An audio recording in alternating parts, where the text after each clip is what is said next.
గారు. సరే ఇవాళ చాలా మంది చాలా మాట్లాడతారు, చాలా విషయాలు మాట్లాడుతుండొచ్చు. నాకు నిజంగా నిన్న మొన్న కొన్ని ఇక్కడ బయట అడ్వర్టైజ్మెంట్లు పెట్టిరు, అది చూస్తే ఏడవాళ్ళు నవ్వని అర్థం కాలే. వీళ్ళట ఈ సిపాయిలట పెట్టుబడులు తెచ్చిర్రట, అది చూసి మనకు కడుపులో అజీర్తి అయిందట, మనం ఏదో దాగానట. నేను రేవంత్ రెడ్డికి చెప్తున్నా, రేవంత్ రెడ్డి గారు నువ్వు తెలంగాణ ఉద్యమంలో లేవు, ఉన్నావు తెలంగాణ ఉద్యమంలో ఉన్నావు, ఎట్లున్నావు? ఉల్టా ఉన్నావు, తుపాకీ పట్టుకొని విద్యార్థుల మీదకి పోయినోడవు నువ్వు.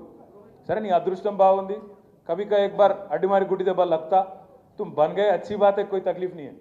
ఉండు, పదవిలో ఉన్నావు, సంతోషంగా ఉండు, సంతోషంగా పని చేసుకో. రేవంత్ రెడ్డి గారికి నేను చెప్తున్నా, కాంగ్రెస్కు టీఆర్ఎస్కు తేడా ఏంది అంటే, టీఆర్ఎస్ పాత్ర ఏంది తెలంగాణ ఉద్యమంలో? ఒక తల్లి ఎట్లయితే ఒక బిడ్డకు జన్మనిచ్చే ముందు 9 నెలల పాటు మోస్తదో తల్లిని కడుపులో ఆ బిడ్డను, తర్వాత పురిటి నొప్పులు పడుతూ, పురిటి నొప్పులు అనేది మరి ఆడపిల్లలు నడితే మీ తల్లినో మీ చెల్లెనో నడితే చెప్తారు, ప్రపంచంలోనే ఒక మనిషి అనుభవించే బాధ అంతకంటే బాధ ఏది ఉండదట, పురిటి నొప్పులు. ఒక గంత అవస్థ అనుభవించి ఒక బిడ్డకు జన్మనిస్తుంది తల్లి. గట్ల టీఆర్ఎస్ అనే పార్టీ కూడా కేసులు ఎదుర్కొని దెబ్బలు తిని, ఎదురు దెబ్బలు తిని, మీ చేత అవమానాల పాలై, మోసానికి గురై 14 ఏళ్ల పాటు తెలంగాణ ప్రజలను చివరికి ఐక్యం చేసి సావు నోట్లో తలబెట్టి ఆ తల్లి పాత్ర పోషించి, నవమాసాలు మోసిన తల్లి పాత్ర పోషించి, పురిటి నొప్పులు పడి చివరికి తెలంగాణ అనే బిడ్డకు జన్మనిచ్చిన తల్లి పాత్ర టీఆర్ఎస్. నీ పాత్ర ఏంది? నీ కాంగ్రెస్ పాత్ర ఏంది? అసలు తెలంగాణ రాష్ట్ర ఏర్పాటులో ఏమీ లేదు. ఉంటే గింటే మంత్రసాని పాత్ర, ఉంటే గింటే ఆఖరికి వచ్చి మంత్రసాని పాత్ర పోషించింది తప్ప కాంగ్రెస్ పార్టీ చేసిందేం లేదు. ఈ మాట ఎందుకు అంటున్నా అంటే, నువ్వు పెట్టుబడులు తెస్తే అందరికంటే ఎక్కువ సంతోషపడేది మేము. ఎందుకంటే మేము తెలంగాణ మా బిడ్డ, ఇది మా రాష్ట్రం, మేము తెచ్చిన రాష్ట్రం అనే భావనతో ఉండేటోళ్ళం, తెలంగాణను ప్రేమించేటోళ్ళం, తెలంగాణకు మాకంటే ఒక 2 పనులు ఎక్కువ చేస్తే సంతోషపడేటోళ్ళం, సంబరపడేటోళ్ళం. దమ్ముంటే చూపెట్టు. ప్రజలు అడుగుతున్నారు. 1,78,000 కోట్లని బిల్డపిచ్చుడు కాదు. 2024లో ఇట్లే చెప్పినావు నువ్వు, నీ ఉప ముఖ్యమంత్రి బట్టి విక్రమార్క, 42,000 కోట్ల పెట్టుబడులు తెచ్చినాం అని గవర్నర్ ప్రసంగంలో, బడ్జెట్ ప్రసంగంలో మీరు చెప్పినారు. ఇలా ప్రజలు మీ మీద ఎందుకు అనుమానపడుతున్నారు? ఎందుకంటే నేతి బీరకాయలు నెయ్యి ఉంటుందా? నేతి బీరకాయలు నెయ్యి ఉంటుందా? మైసూరు బోండంలో మైసూరు ఉంటుందా?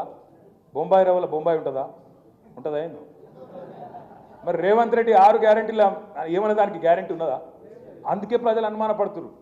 నేతి బీరకాయల నెయ్యి ఎంత ఉంటుందో కాంగ్రెస్ పార్టీ 420 హామీలలో కూడా వాస్తవం గంతే ఉంటుంది. కాబట్టి నువ్వు మొదటి సంవత్సరం తెచ్చిన పెట్టుబడులు కూడా ఒక్కటి కూడా రాలేదు. కాబట్టి అప్పుడు కూడా 40,000 కోట్లని ఉదరగొట్టినా 40 పైసలు కూడా రాలేదు. కాబట్టి నేను ఎవడు నమ్మతలేడు.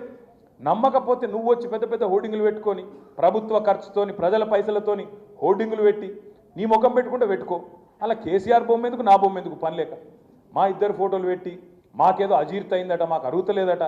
రేవంత్ రెడ్డి గారికి నేను చెప్తున్నా, చేతనైతే ఈ 1,78,000 కోట్లు అనేది అయితే నరుకుతున్నావో, ఎప్పటి లోపల ఇవి ట్రాన్స్లేట్ అయితే, ఎప్పటి లోపల మా పిల్లలకు ఉద్యోగాలు వస్తాయో చేతనైతే చెప్పు అని చెప్పి నేను అడుగుతా ఉన్నాను. ఇంకెక్కువ తీసుకురా, సంతోషపడతాం, సంబరపడతాం. నిజంగానే నువ్వు చెప్పింది వాస్తవం అయితే నీకు సన్మానం కూడా చేస్తాం, అది కూడా చెప్తున్నా. చేతనైతే మాకంటే ఎక్కువ చేసి చూపెట్టు. నువ్వే కదా చెప్పినావు 10,000 ఇస్తున్నాడు కేసీఆర్ బిచ్చమేసినట్టు, నేను 15,000 ఇస్తాను. మరి ఏమాయ 15,000? ఇప్పటికే వానాకాలం రైతు బంధు ఎగ్గొట్టినావు. మొదటిసారి 2,500 తప్పించినావు. ఇప్పుడు మళ్ళీ 12,000కే కటింగ్ పెట్టే ప్రయత్నంలో ఉన్నావు. కట్టుకొట్టే ప్రయత్నంలో ఉంటే మళ్ళీ మేము అసెంబ్లీలో గర్జిస్తే చివరికి విధి లేక మళ్ళీ అందరికి ఇస్తా అని చెప్పి ముంగట్టుకు వచ్చినావు. కానీ కట్టింగ్ పెట్టినావు, 15,000ని 12,000 చేసినావు. చేతనైతే 15,000 చేసి చూపెట్టు. నేను ఒకటే స్పీచ్లో కొడంగల్లా మొదలు ఏం చెప్పిండు, తెల్లారే వరకు అందరికి పైసలు పడతాయి అన్నాడు. కరెక్ట్గా 15 నిమిషాల్లో మాట మార్చేసిండు. నిజంగా నాకు డౌట్ వస్తుంది అప్పుడప్పుడు రేవంత్ రెడ్డిని చూస్తే, నీకు దండం పెడితే ఆగురా, కాదు నాకు రేవంత్ రెడ్డిని చూస్తే డౌట్ వస్తుంది. అపరిచితున్న సినిమా ఉండే, అప్పుడు ఇటు మడతలు ఇటు తిరిగా ఇంకోటి తిరుగుంటాడు. ఇటు సేమ్ ఉన్నాడు, ఇటు రెమో అటు ఇంకోటి ఏంటి కాదు, రాము రెమో, ఎవడు రామో ఎవడు రెమోనో. అరే ఇప్పుడే నువ్వే అంటివి కదరా భయ్, మార్చి 31 లోపల పడతాయని. సరే మన తెల్లారి వరకు పడతాయని అప్పుడే అన్నాడు. 10 నిమిషాలకే మళ్ళీ మొత్తం మార్చి 31 దాకా ఇస్తా, అది అయిపోయింది. ఇప్పుడు మార్చి 31 అంటే మళ్ళీ సంవత్సరం చెప్పలే తమ్ముళ్ళు, యాద పెట్టుకోరు మీరు. ఎవరికి తెలియదు అది 2025, 26, 29, 30 ఎవరికి ఎరకలేదు. ఎందుకంటే వీళ్ళ మాటలకు గ్యారంటీ లేదు. 100 రోజులు అన్నాడు, 420 దినాలు అయిపోయినాయి, దానికే దిక్కులేదు. మళ్ళీ మీదికి వెళ్ళి ఇప్పుడు మార్చి 31. ఎందుకు ఎరికేనా మార్చి 31? ఎందుకు పెట్టిన ఎరికేనా డెడ్ లైన్? డబ్బాల ఓట్లు పడాలన్నా వద్దా మరి? మరి ఓట్లు గుద్దాలంటే చూపెట్టాలి కదా దుకాణాలు. ఇగో గమ్మత్ అనిపించింది నాకు చూస్తే. వాళ్ళ లెటర్లు ఇచ్చిరట నిన్న.